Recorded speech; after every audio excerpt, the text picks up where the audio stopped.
అన్న ప్రధానమంత్రి గారు మీటింగ్లో గోల్డ్ కొనడం తగ్గించండి అని చెప్పి అన్నారు. దాన్ని ఎలా తీసుకోవాలంటారు? కరోనా టైంలోనే ఈ మాట వచ్చినట్టయితే భారతదేశము రూపాయి వాల్యూ అనేది ఓకేనా $10 ఒక రూపాయి అయ్యేది.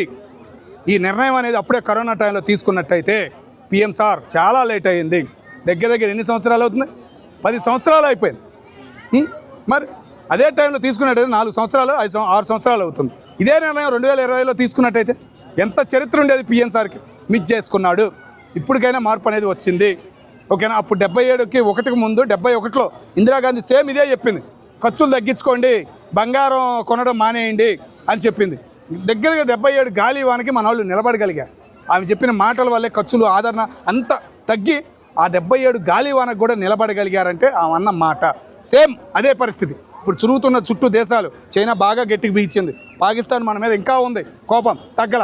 వాళ్ళిద్దరు కలిసి మన మీదకి రావచ్చు అని కొంతమంది మేధావులు కూడా అంటున్నారు. ఇటువంటి తరుణంలో మోడీ గారు ఇచ్చిన సమాచారం చాలా మంచిది. రూపాయి వాల్యూ పెరగబోతుంది, బంగారం కొనడం మానేయండి. కళాఖండగా చెబుతున్నానంటే అంత మంచి మాట అది. కంపల్సరిగా ప్రతి ఒక్కళ్ళు స్వాగతించాలి. బంగారం షాప్కి వెళ్తే మోడీ గారు గుర్తుకు రావాలి. మోడీ గారి మీద అభిమానం నిజంగా ఉంటే బయటికి వచ్చేయాలి అని చెబుతున్నానంటే అంత ప్రేమ ఆయన మీద ఉందని కాబట్టే చెబుతున్నాను. అదే ఆదరించాలి. అదే ఆధారంతో ముందుకు వెళ్తేనే మన రూపాయి వాల్యూ, మనం అంటే ఏంది, మన వస్తువులు అంటే ఏంది, మన ఎరువులు అంటే ఏంది, మన తిండి అంటే ఏంది అనేది తెలిసిద్ది. ఆచి చికెన్ మసాలా